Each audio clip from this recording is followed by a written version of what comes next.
When we got married, my wife had no toes. I'm starting here because, with God as my witness, I have no idea how else to begin this. That's the thing. I don't even know what this is. Account, confession, obituary. I had to write something down. I've taken photos, but nobody would believe she wasn't born. No, stop skipping ahead. Clarity, Benedict, clarity. Start at the beginning. When I married Emily, she had no toes. I married her because of her eccentricities, her stories, and her tall tales. I'd always laughed them off, especially the one about how she'd lost the digits on her feet. I'd always seen it as a fanciful way of explaining away a birth defect. It never bothered me, but Emily grew up in an orphanage, and of course, kids can be cruel. I'd always assumed the beach towel was a way to keep old wounds closed. I realise now that was naive. According to Emily, she had been walking the beach at Dovercourt, a bleak and rundown shipping town on the UK's east coast. It was before her parents' accident, so she'd kind of been older than 4. She'd been digging for shark teeth when she found, about a foot below the pebbles and grey sand, a sea slug. This is where the tale took one of Emily's usual flights of fancy, because, you see, this wasn't just any sea slug. Throughout our marriage, she'd sworn on her parents' graves that the moist creature was the exact size, shape, texture, and colour of a human tongue. She even defiantly refused to budge on her assertion that it moved and writhed in her hands exactly like one too. The Emilyism that made me write off the story as fiction for years was what it did after a few minutes of wriggling. According to the wife I'd give anything to hold again, the tongue slug vanished in her hands, disappearing into thin air with no sound or commotion. There one moment, gone the next. You're probably wondering how this relates to her toes though.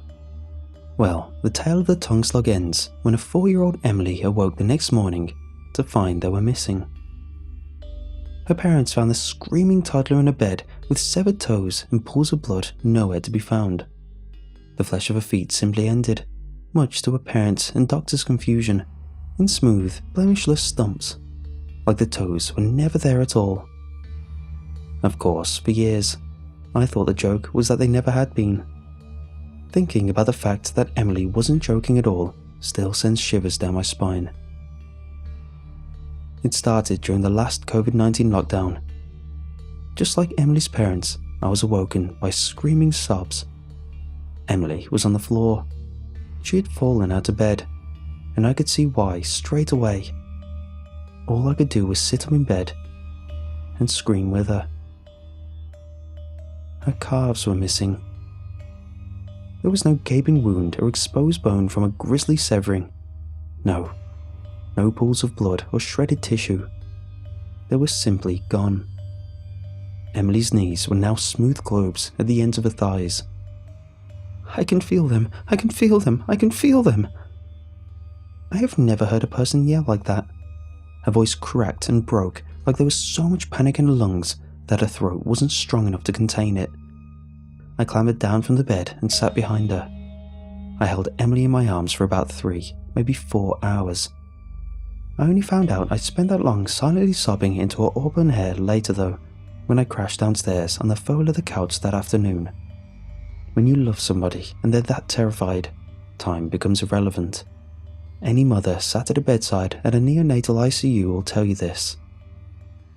I sat and rocked her across those hours, telling her to focus on my breathing despite it being far from steady or calm. We got there though, somehow. She was sobbing throughout me helping her dress.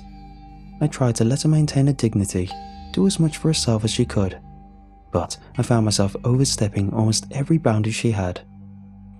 At one point, she actually told me to frick off. Not her actual word, obviously. I'd never heard her swear before. She couldn't explain what she meant when she said, "I can feel them," until I carried her downstairs and sat her on the sofa. We'd watched a documentary on phantom limb syndrome once. It's when amputees get itches they can't scratch on limbs that are no longer there. Emily made it clear in a plain and matter-of-fact tone, free of any panic or confusion, that as far as her body was concerned, nothing was out of place. When she had woken up that morning, she thought she or I had wet the bed. From the shins down, all she could feel was warm liquid. The strangest part, the part that had shocked her so much she launched herself from the bed, was when she could feel her toes again. After I came round from my exhaustion nap, we had a long talk. I begrudgingly accepted no doctors would be phoned. Emily made the final decision, of course. I begged her to let me take her to the hospital, but she refused point blank. Her argument was bulletproof.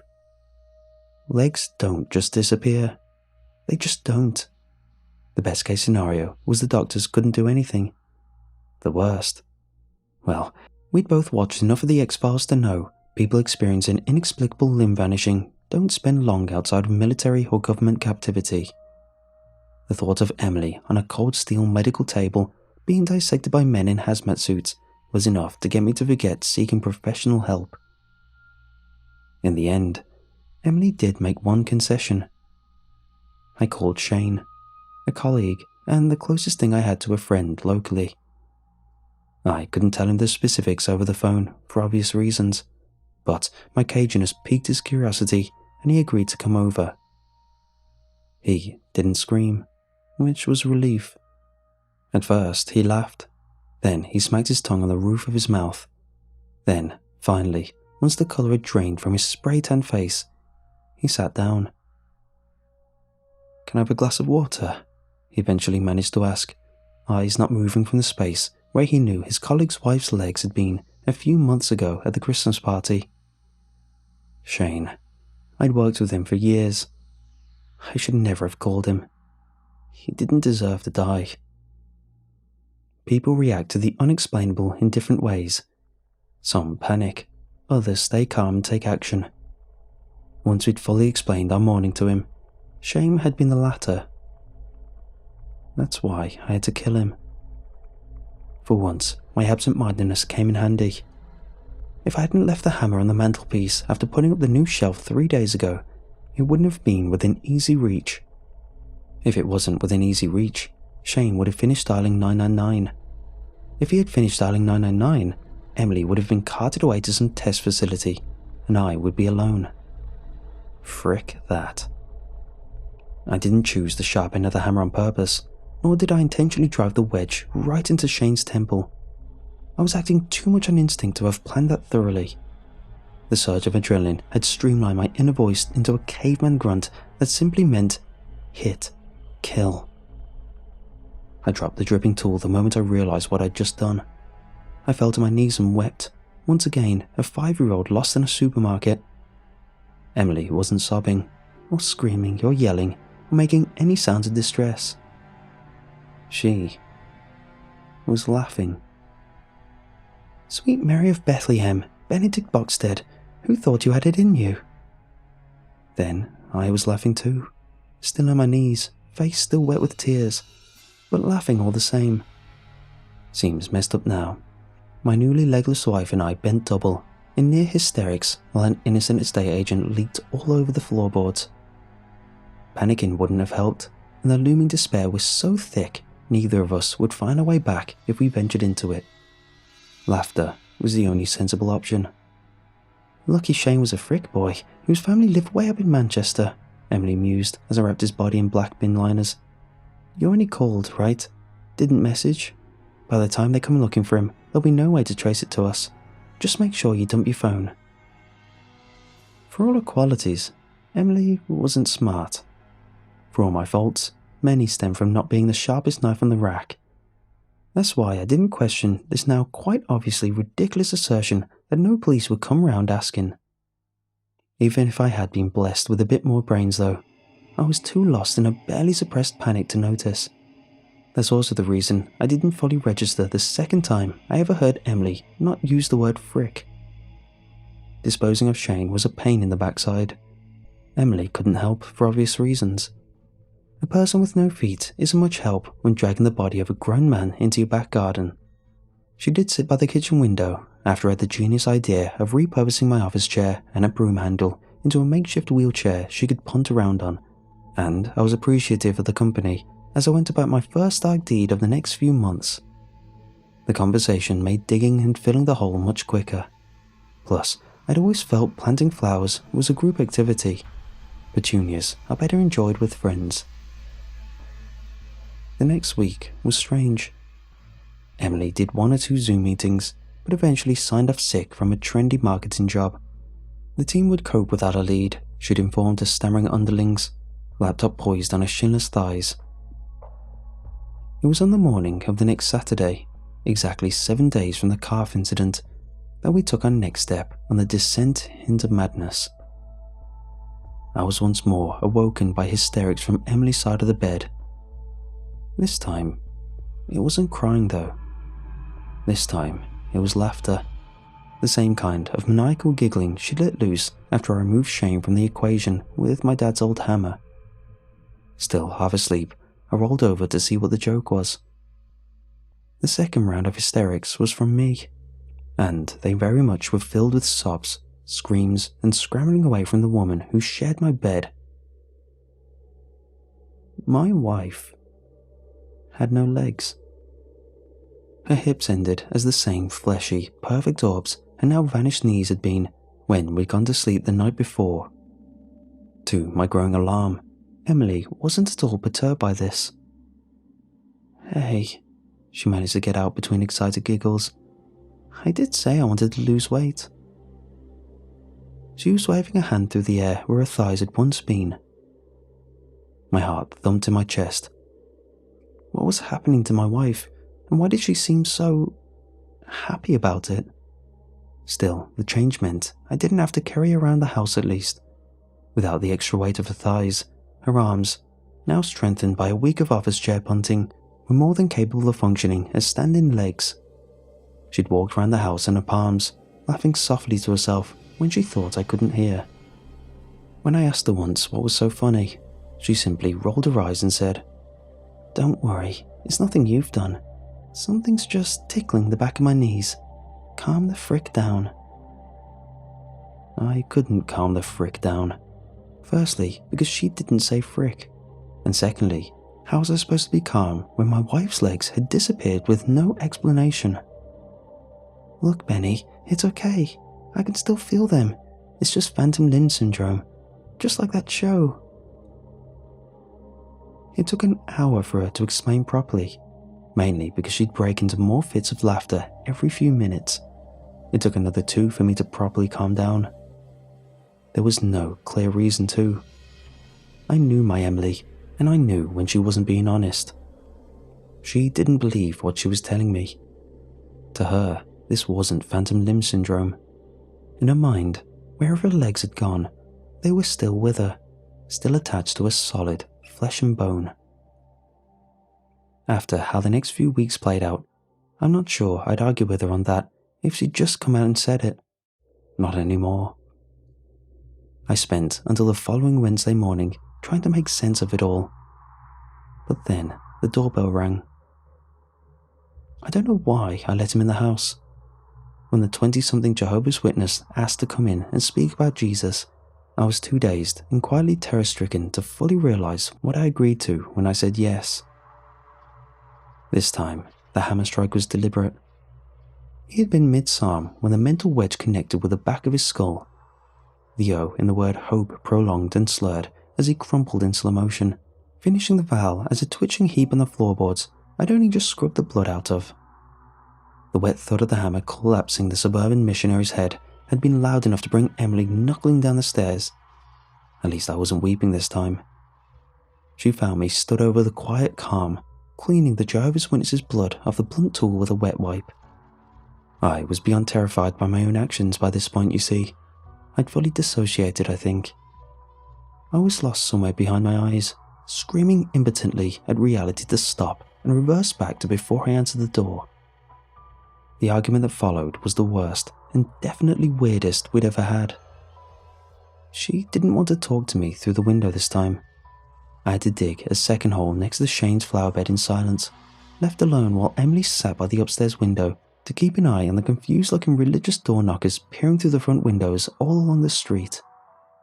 I could hear her laughing as I dug, angry cackles which she made no attempt to hide.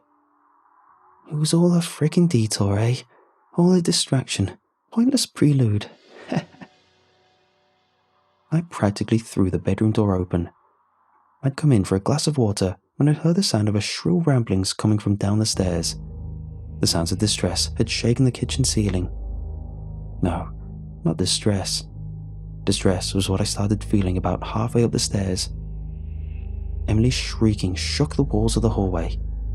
She was screaming about I don't know what, laughing hysterically between every sentence. I'll be with you soon, I'll be with you soon. Tell the man in charge I'm coming. When the door slammed open, she shot upright on the windowsill perch, jumping out of her skin. She looked sheepishly at me, biting her lips to suppress the occasional giggle. Emily? I asked, my voice unsure. Sorry, she mumbled. I dozed off. Must have been having a bad dream. Again, I knew her well enough to know that she believed none of those words. I didn't have the time or courage to confront her though. My sweaty palms had more petunias to plant. The next few weeks were a paranoid blur. Well, for me at least. I don't think Emily was aware of very much beyond the changes in her body after the Jehovah incident. I decided it wasn't safe for me to take my attention away from her for too long, so I too took some sick leave. COVID-19 was a great cover-up. It would have been hard to explain if we both were expected in an office. I spent my nights at the window, taking long vigils with the lights out, peering through the blinds and hoping nobody came to claim the guests sleeping under my petunias. The funny thing is, we think the children are safe. They're the worst of us all. She knew the truth though. She wrote it down. They call them every year, and when all's said and done, the town's graveyard just gets fuller. The man in charge can't wait to meet me. He's very angry with you though. No, he's not happy with you at all, Benny.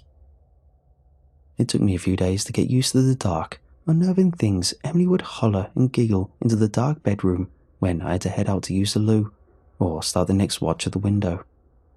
Trying to hold a stable conversation with her was pointless now. Not that I didn't try. Are you hungry? Hungry, huh? The Thathorax, the 8-armed maggot prince, is hungry. The people lost in the pocket dimension of the non-things are hungry. Huh. You've never been hungry, Benny. You don't know what hungry is. Even the most basic questions eventually led to incomprehensible babbling. I learned to look past it. She ate the meals I gave her, after all. What did it matter if I couldn't present them without being paid in mind-curdling titters that made sleep impossible most nights? My legs, my feet, my tail. My legs, my feet, my tail. My legs, my feet, my tail. The next change was too much for Emily, I think. What little sanity had remained was gone when I awoke on the morning of the next disappearance. The shoulders, breast and head that were once my wife rattled the same words over and over again, her eyes rolling back in her hair, her expression terrified. She didn't even notice me pick her up and put her into the cupboard. The towel and the kitchen roll I wedged into the cracks of the old door did little to quiet the noise. If we were the kind of couple that owned a ball gag, I would have used it, but the rolled up pair of socks would have to do. It didn't seem like she minded as I shut the door, tears streaming down my face. It didn't seem like she was aware of anything but her legs, her feet, her tail. I try not to dwell on that last one too much, while I placed seeds and fertilizer over the Shane and Jehovah mounds. The petunias were wilting, and wilting flowers raised suspicion, I told myself. Neighbours can be nosy. It was best to be careful. That sensible reasoning was why I hit Shane's mother with a hammer when she turned around to shut the front door behind her. I, of course, had the hammer ready when I opened the door. I'm not an idiot. My aim was as good as ever. I was also relieved to have something to occupy my time. Upstairs, Emily had managed to dislodge the socks, and tenderly planting fresh petunias on my new mound next to Shane's was a good distraction to occupy myself with for the rest of the day. The police showed up 2 days later. Yesterday, so you have context. I had bigger problems by then, though. When I woke yesterday morning, the room was quiet. It took me a second to realise the gentle lull of birdsong wasn't a welcome event.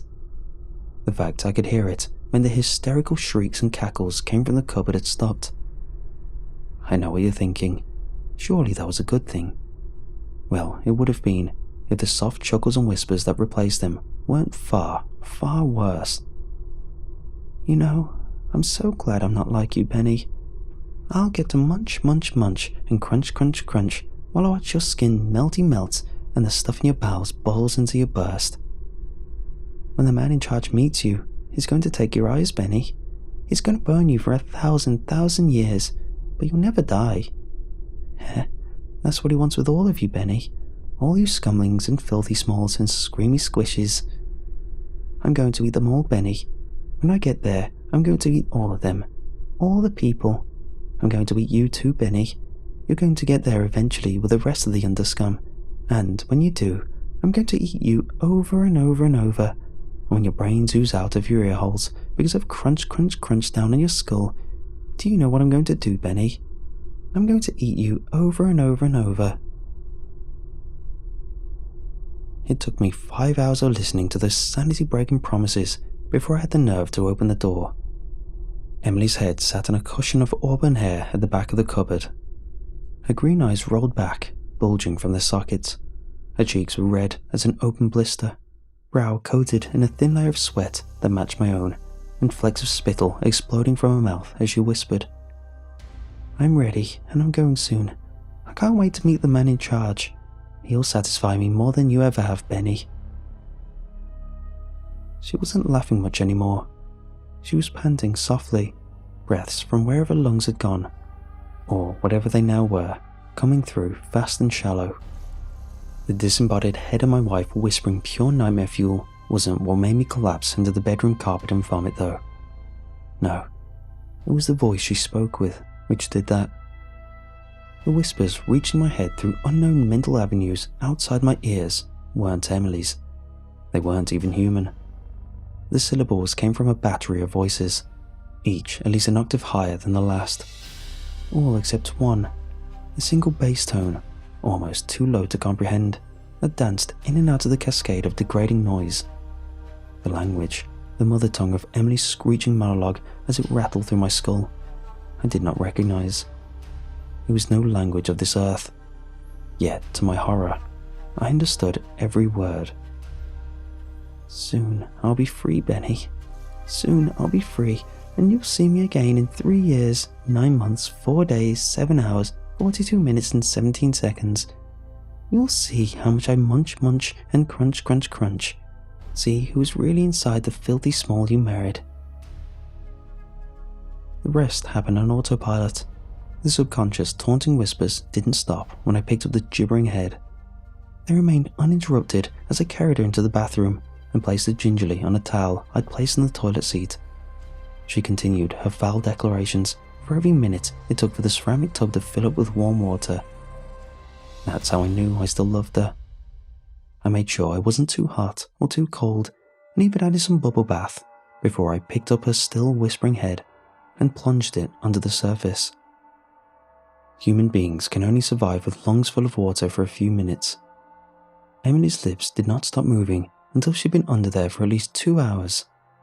I held her temples, tears falling non-stop from my eyes as they remained fixed to her bulging, rolling ones. That is, until they too disappeared. Before the final 10 or so minutes, the rest of Emily's head dematerialized. I nearly slipped face first into the bathwater. The auburn eels of hair worming between my white knuckles vanished.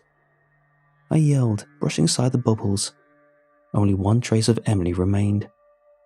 Plump lips, white teeth, and a waggling tongue, somehow set into a flat piece of skin much shallower than the depth of the mouth it contained. A mouth that was still moving. I ran my fist into it, in the end. I grabbed that tongue and pulled as hard as I could. Anything to stop the whispers the water did nothing to dull. A deep crimson bloomed underneath the bubbles. The hard biting at my wrist stopped. I wrenched my arm out of the water, holding a single piece of flesh in my grasp. It was a tongue, a blood-soaked, wriggling tongue. Unlike the rest of Emily, there was a wound where it had left the body. The horror of what I'd done slowly dawned on me. I sat alone on the cold tiles, my wife's limp and severed tongue in my hands, and howled. I stayed there, curled in a fetal position next to the tub full of my wife's blood, until the police started hammering at the door about 20 minutes ago. The tongue had gone limp, but hadn't vanished. The mouth has, though. Emily has gone, leaving me alone and frightened, with the police about to break down the door and find me with a severed tongue of my missing wife and 3 bodies buried in my back garden.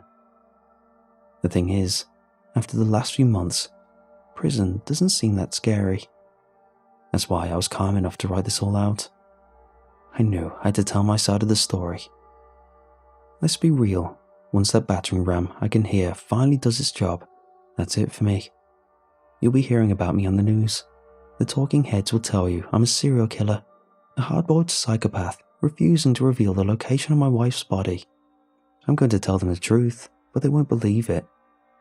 You know I know better though. You now know, like I do. There isn't a body. You'll know as they put me behind bars for life that I'm only guilty of 3 of the 4 murders next to my name on Wikipedia. You'll know, like I do, that I am a 25% innocent man. You'll also know the nagging truth that I think is going to keep me up for many nights to come. Emily had told me when I'd see her again. In 3 years, 9 months, 4 days, 4 hours, 12 minutes and 32 seconds. That when I saw her, I'd meet the man in charge. That's when, according to Emily, all of her maddening promises will be fulfilled. She could have just been taunting me, teasing me, trying to see just how blatant the untruths she could fill my head with before I snapped. I don't think that's the case though. Besides, over the years I knew my wife before I drowned her in my bathtub. She told a lot of tall tales, starting with a particularly tall one about her missing toes. I'm starting to think that maybe her tall tales weren't so tall after all.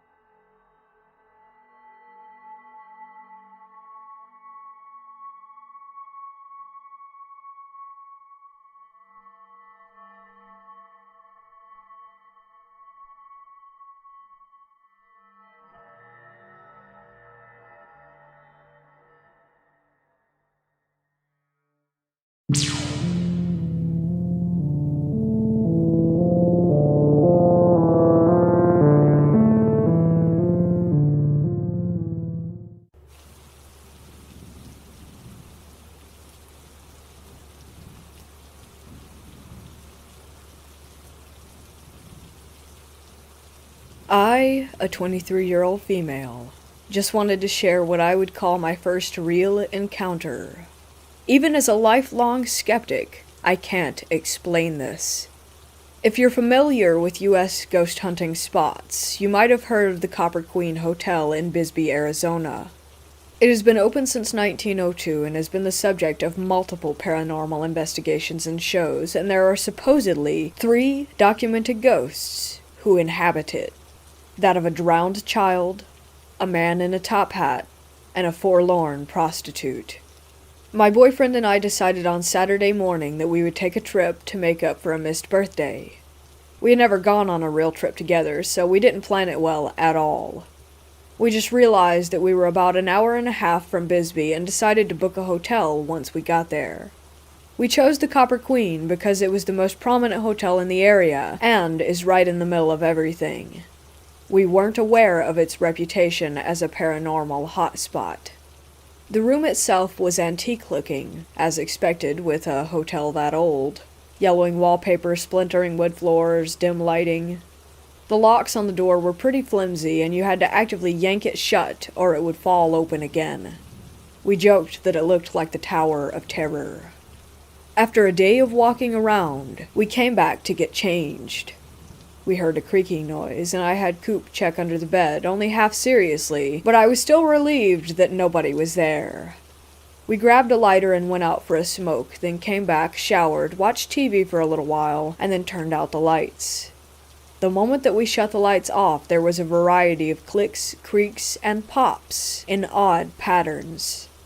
It being an old room, and us being a logical couple, we figured that it was the old fan or the wall-mounted AC. I was just listening to the noises when I felt Coop freeze up next to me. "Is that you?" I responded no, that it was the AC. "Not that. Seriously, is that you?" I asked him what he meant and waited for a minute or so before asking again and again. Finally, he answered. "I was trying to listen, babe. I hear someone breathing." We reasoned that it was the room next door and settled back into our pillows, and then I remembered that there wasn't another room on that side. Our room was the first on the landing, and the side that we were closest to, the side that Coop would have been able to hear if at all, was the main staircase. Coop, being a 21-year-old boy, is blessed with the ability to fall asleep within seconds. I could hear him snoring, and his legs were over mine, but I was too anxious to sleep. I then felt the lightest tap on top of the quilt, just next to my feet. I froze, but tried to reason with myself that Coop had just twitched in his sleep, although his legs were still on top of mine. A few moments passed and I thought that I had imagined it, and then I felt a pinch/tugging motion at the same area of the quilt. I woke up Coop and demanded that he check under the bed again. I was still reasoning that there was a non-supernatural explanation for the events, and it occurred to me that although we had checked before leaving our walk, we hadn't checked after. The flimsy lock and the fact that the door was difficult to close made it seem likely that someone could have snuck in. Coop was too groggy to be useful, so I grabbed my phone, turned the flashlight on, and leapt as far from the bed as I could while crouching to check what was under it. Nothing. We were both a little freaked out by this point and agreed to turn the TV back on to drown out any weird noises. We turned on Futurama and settled back into bed for the third time. Again, Coop fell asleep within seconds. I was drifting off when I heard the audio on the TV kind of cut somehow. It suddenly shifted tone to where it sounded like a grainy VHS instead of a streaming adult cartoon. I heard a woman saying something about a phantom, and then a blood-curdling scream from the TV. At this point, I was too scared to open my eyes, so I steadied my breathing and pretended to be asleep. That's the last event that I could recall, and upon checking out the next day, the manager asked if we had experienced anything. That's when we Googled the hotel and found out its history of hauntings. So there it is. Nothing too crazy compared to other posts here, but I have definitely never experienced anything like that before and don't have an explanation besides the paranormal.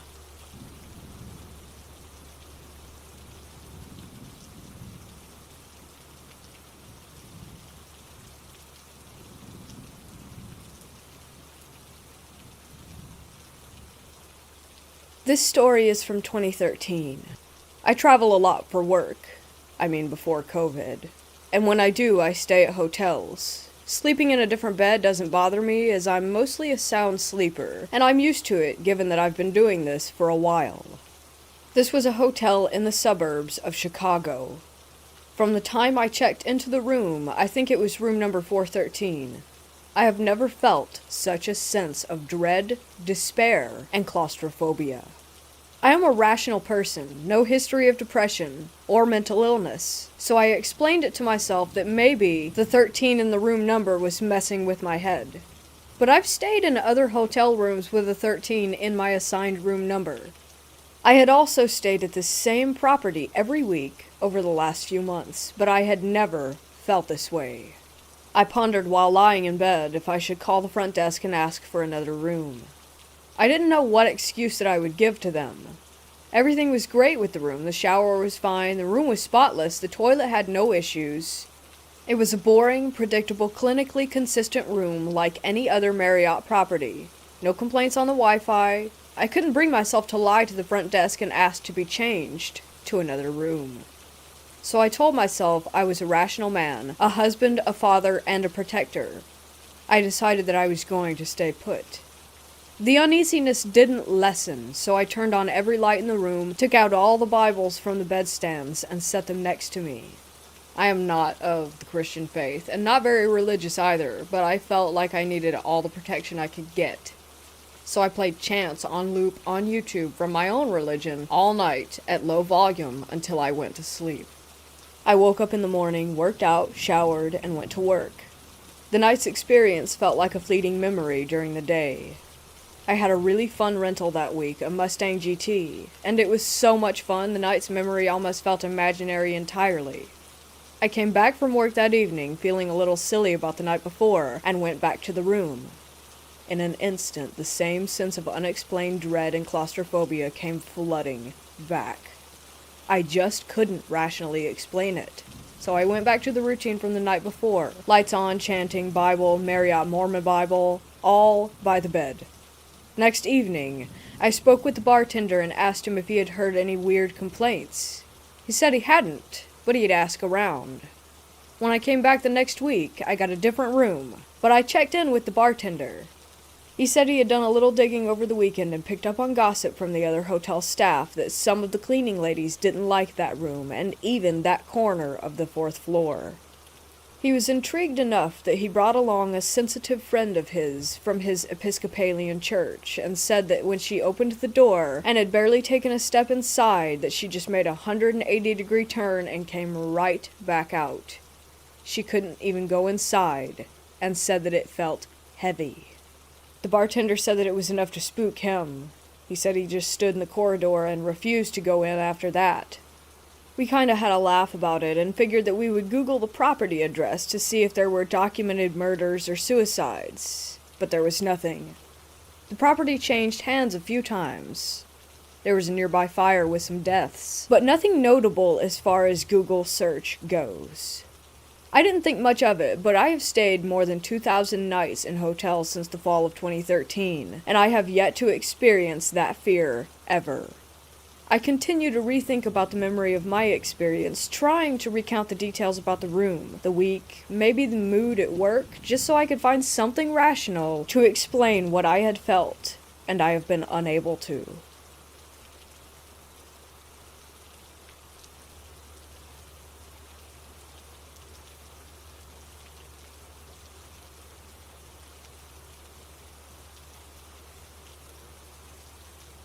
Myself and a few friends go on a road trip every summer to visit haunted places. In 2018, we stayed at a haunted hotel in the northeastern United States and had to sign a safety waiver just to stay there. It was a small country hotel, and the only other party had canceled, so we had the place to ourselves with our tour guide. We had a spirit box type of device, which I've been skeptical of, but we all carried on conversations. There was a moment where I heard my name through the box, when I had never said my name, and even said my full name. I prefer a shortened version. We spent a lot of time upstairs in a room where the quote-unquote ladies of the night would sleep, and I was prohibited from sitting on the bed by a spirit that was allegedly the ladies' bodyguard. I sat down only for a few seconds, and as soon as I stood, the bed lifted up and dropped, scaring the hell out of me, and at least one of my friends witnessed this. We went upstairs to an unfinished floor that was under renovation. There was an old ornate chair that was used by a notorious Irish mafia hitman that stayed at the hotel frequently. We went in a circle saying our names to see if the spirit, Joe, would let one of us sit in the chair. I said mine, and a light that we were using started to flicker like crazy. This is especially odd because I have red hair, and as far as I know, I was the only one in our group of Irish descent. Our guide asked if he was sure that he wanted me to sit there, and he replied, "F yeah," through the box. I took the invitation and sat in the chair, and oddly enough, I felt some kind of strange power surge through me. I eventually stood and thanked Joe, and from the spirit box I heard, "You're welcome." Later that night is when the real event happened. Our guide said, "Now, I don't normally do this, but since there are only 4 of you, I'd like to take you down to the morgue." It wasn't so much of a morgue, but it was stone walls and a dirt floor, and it was cold as hell. We were in a corner of the room when our guide said, "I don't want to scare you, but there's something standing right behind you." I saw a shadow on the wall, but it was cast by my friend B. That's when B moved to the side, and there was another shadow underneath his. It was taller than anyone in the room, and gave off an intimidating presence. I looked back, and saw no one standing in front of the light source, and when I looked back again, there was no shadow. I've always been skeptical, but believed in the supernatural to a degree. Believe me when I say that basement had something seriously dark down there. Something evil. I have never felt so vulnerable in my life. The whole night we felt like we were being watched, and could hear footsteps around the hotel. I'd love to go back and get some more evidence someday. I've done paranormal investigations for a few years now, but that one night stay at that hotel was enough to completely convince me. There is definitely something beyond death, and perhaps the most terrifying part, not everything on that side is friendly.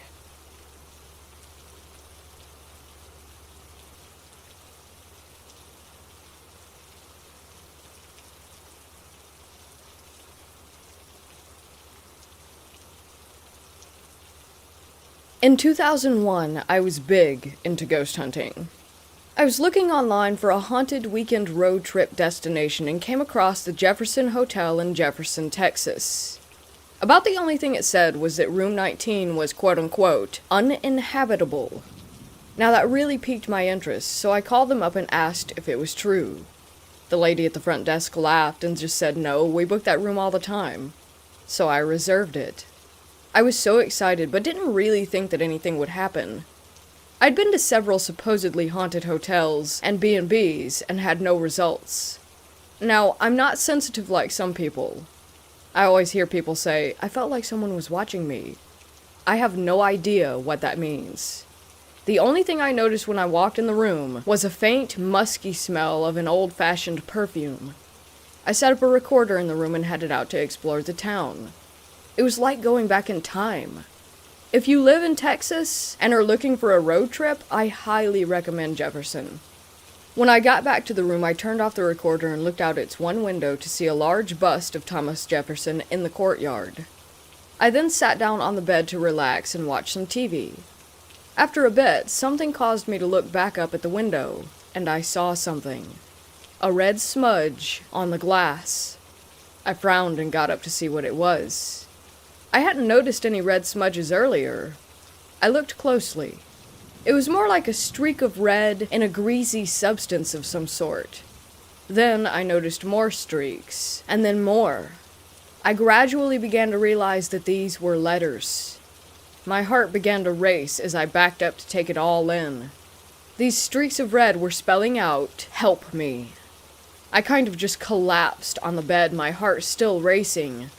I knew without a doubt in my mind that those letters were not there 15 minutes earlier. I just sat in disbelief for about 5 minutes. Needless to say, there was not much sleep to be had that night. As I left the hotel the next morning, I was disappointed to see that there was no one behind the desk. I really needed to talk to someone. I left a note about the writing and said that I would call them on Monday. When I called, I told the woman who answered who I was, and she said, "Hold on just a moment." She put the housekeeping lady on the phone. I asked, "Did you see it?" She said, "Yes, I saw it." And then she said, "Just before you arrived, I raised the blinds and turned on the AC. There was no writing. And the strangest thing was when I attempted to clean it off. She said that it was like the letters had been engraved into the glass." I told her that I was freaked out, and she confirmed that she was too. By the way, on the way home I listened to the tape that I had had running in the room while I was gone. What I heard was the sound of the closet door angrily slamming several times and something shuffling around. But what really got to me was the sound of a woman sobbing.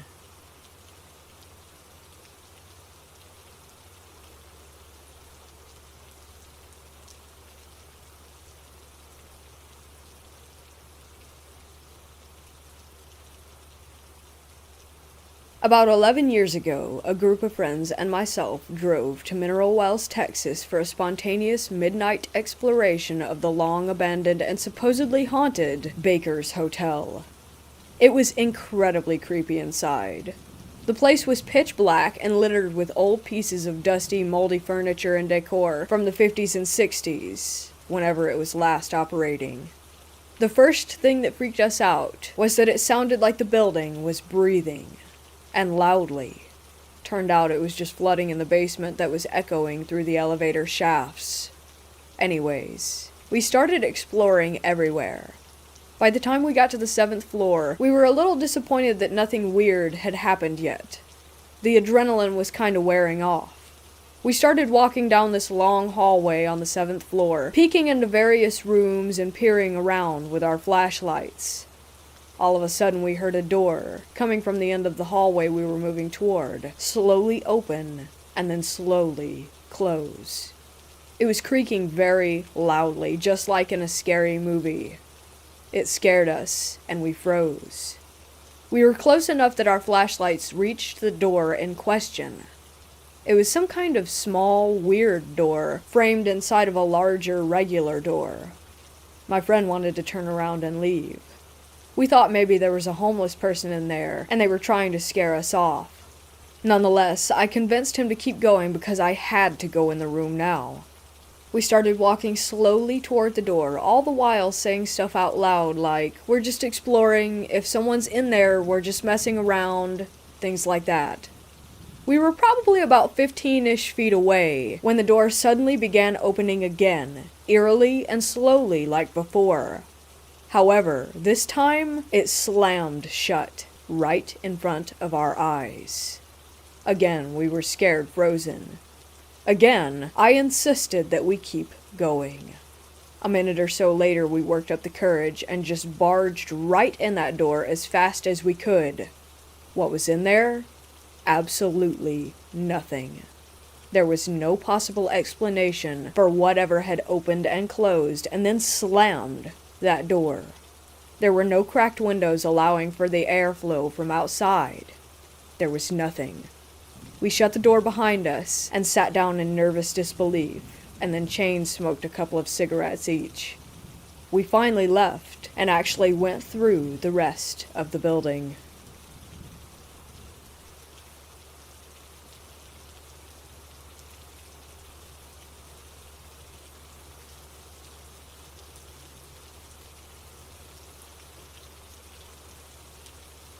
I work at the front desk of a hotel, and within the last 6 months, we had a guest that passed away in one of our rooms. Because of this pandemic, my boss has blocked off the room, even after deep cleaning, just to be safe. Due to the hotel business not doing well, he also had a couple of rooms cut off from power, which means that none of the electronics are working for those rooms. Now, our hotel has 2 phones up at the front, one for external calls and the other specifically for internal lines, which are only connected to the phones in each guest room. I was having a quiet day during my shift alone. Business isn't running as normal, and all the housekeepers had left for the day, and the only staff there was the maintenance guy and I. I get an internal phone call from one of the rooms and answer it as I usually do, and it's just static noises, along with an occasional cut-in between, like the noise that you get when you unplug your headphones from a device. I didn't think anything of it at first, and thought that it was a guest accidentally calling the front desk, so I waited a little bit to hang up. Then I realized that the call was from the same room where the guest had passed away, and that there was no way a call could be made from that room because the phone was unplugged. I was a little bit spooked, so I asked the maintenance guy, who was just chilling in the back office, to go and check out the room and make sure that the power was still out. He comes back and sure enough the phone is still unplugged, and he even took a picture of it. He also has a log of what rooms have power, electronics, etc. We even checked the lobby cameras to make sure that no one had gone into the rooms, and there was nothing. No housekeepers went in or out of the room at all within the past week. Just as we were done checking the camera footage, I received another call from that same exact room. And this time it was silent for a good 10 seconds or so, and then the same static noise, but this time much louder. I hung up the phone so fast, a guest asked if everything was okay. I didn't tell her. I tried to think of every scientific possible way that this could have been an internal mistake, such as an outside sales call accidentally getting caught within our internal call system. But that's just impossible to begin with, especially if the phone cord was not plugged in.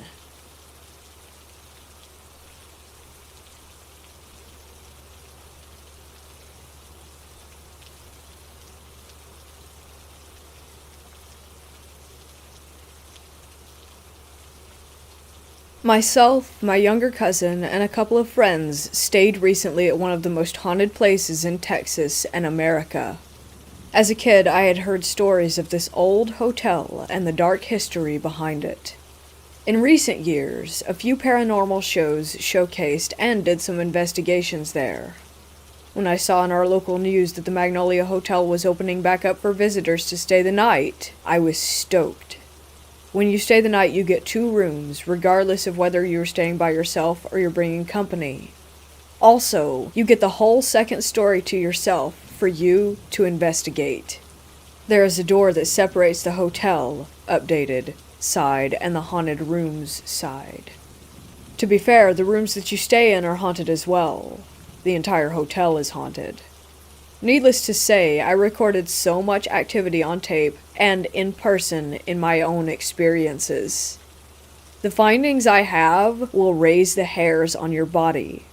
I was hearing voices, seeing shadows, hearing footsteps, showing the EVP sessions and hearing our names. I actually got touched twice, and the second time was so chilling. We were outside of this room that had a ton of activity. My friend had the dowsing rods. She asked if there was a spirit, and 3 times it pointed directly at me. She asked if the spirit was next to me. The rods said no.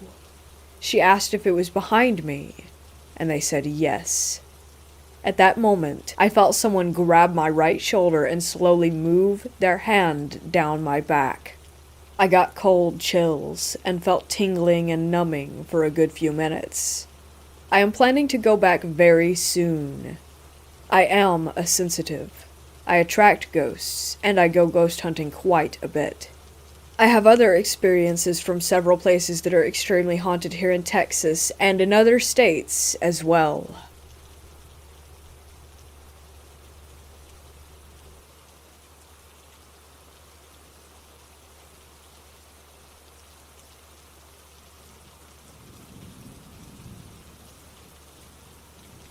I can't get this experience out of my head, no matter how many years have passed. This happened way back in the early 2000s. I was in the 8th grade and we were on a trip. I stayed in a hotel with 2 other girls. One of them was my friend and another girl who we were just somewhat acquainted with. The first night in the room, during my shower, I felt like someone was behind me, like standing really close to my back under the shower spray. I turned around quickly, but no one was there. So I continued showering, but the feeling just got worse. When I finished my shower, I pulled open the curtain, and when I looked up at the gigantic wall mirror, I saw a grotesque face behind my right shoulder. It was gone within seconds. I think I stood frozen there for a whole minute before I practically ran out, screaming. The next day, we were getting ready to go out. The girl we roomed with said that someone was in our room last night. She heard the toilet flush, the sink turn on, but then nothing. No one entered the room. No one left. And no one else but us was in there to begin with. We know because we checked every nook and cranny after she told us. The second night, when we got back to our hotel room, I suddenly felt super sleepy, like I literally fell to the floor once I stepped inside. It was odd because I wasn't sleepy at all until we actually walked into the room. The other 2 couldn't move me since I had an extra 50 pounds on them, so they just covered me up with the blanket, put a pillow under my head, and left me there. Then my friend said that sometime during the night I had gotten up, used the bathroom, and crawled into the bed. But I don't remember doing that. In fact, when I woke up on the 3rd day, I was still on the floor.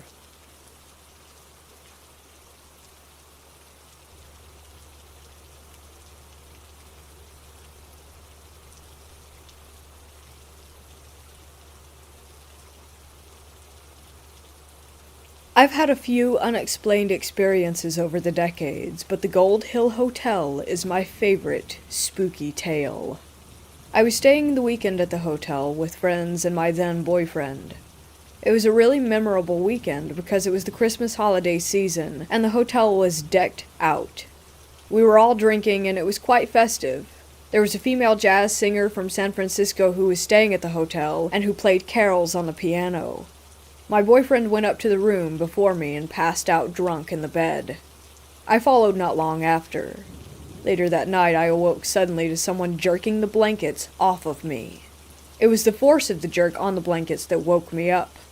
I immediately looked over at my snoring, drunk boyfriend sleeping on his side, and then down at the blankets themselves. They had been pulled down to my waist, and down off of him. I slowly pulled them back up and curled up next to him. I slept very little the rest of the night. The next day, I asked him if he recalled anything unusual, but he didn't, and poo-pooed my experience. Later, I found out that we were staying in one of the rooms that visitors commonly reported having blankets pulled off of them. I can't recall the specifics of the ghost that actually haunts the room, but I sure do remember that moment when the blankets were laying down below my waist and pulled off of my boyfriend, and realizing that maybe we weren't alone in our room.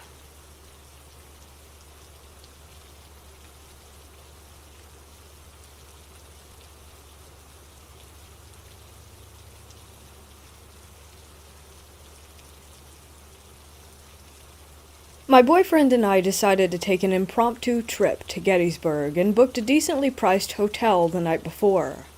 The first night I fell asleep no problem, but the second night, not so much. He had already gone to bed, and I had just shut the light off. As soon as the light was out, I could hear paper or bags shuffling around on our TV stand, and I thought that he had gotten up to look for something. I looked up, and of course no one was there, but I instantly felt terrified and felt the presence of someone standing at the foot of our bed. It only lasted about a minute or so, and then suddenly there was a loud bang, like a door being slammed in the room above us, and the feeling disappeared.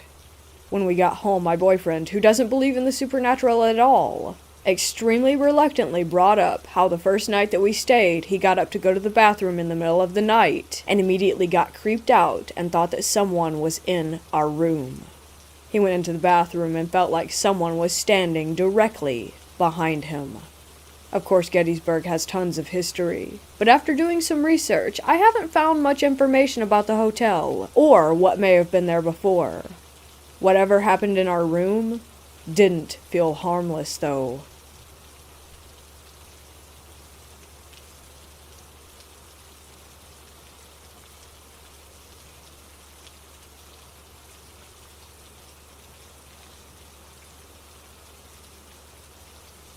I should start by saying that I am sensitive, but have never known about or tried any of my abilities to sense the paranormal. I recently stayed at the Stanley Hotel in New York. After pulling onto the property, I immediately felt extremely uneasy and had a sense of dread. Just an overall bad feeling about the place. After entering the building, I started feeling nauseous and lightheaded like I was going to pass out, and weird stabbing pains were all around my head. Not a normal headache. As the night progressed, I started getting flashing images in my head depicting horrible, violent, graphic scenes of myself being stabbed and choked, and figures who were standing over me. I felt as if I weren't alone in my own head. I felt random bursts of anger and sadness and would want to either hurt the people that I was with, or just start hysterically crying. I have never felt so out of control, like my head was in a fog, and everything that was happening was a dream, like I was there in my head, but I couldn't control my body. It has been 5 days since I left, and I still don't feel like myself. What happened to me in that hotel?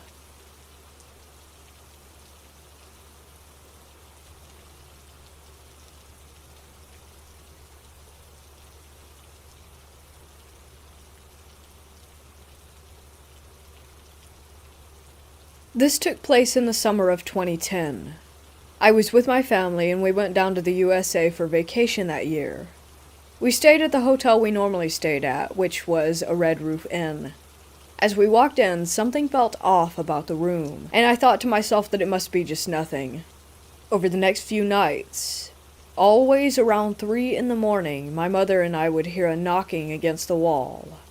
At first we thought, oh, maybe it's just the people next door. However, the room was empty, and we thought nothing of it until it kept happening. I was wondering, could it possibly be haunted? My mother, being super into the paranormal and believing in this as I do myself, we decided to take a statue of the Archangel Michael from my dad's dashboard. It was super small, nothing big, and the next thing you know, we never heard the knocking for the rest of the trip. So it is possible that the room was haunted, and after doing some reading, we think that it could have been a poltergeist.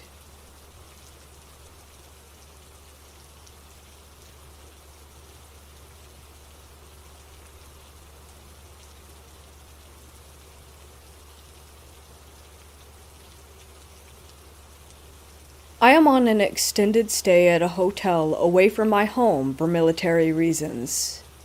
The first 2 weeks were fine, but now I've been waking up between 4 and 5 a.m. every night, feeling like someone is watching me from one specific side of the room.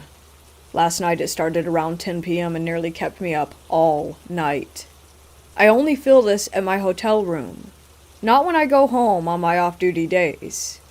I live on the second floor, so it can't be coming from the window. It is only one specific side of the room, which is a little unsettling. Last night it got so intense that what little sleep that I did get was with the light on. I have a history of sleep paralysis and other sleep issues, but this is something that I have never felt before. I have had multiple experiences with the unexplained and paranormal side of things, but this just seems different. Could this be my own paranoia?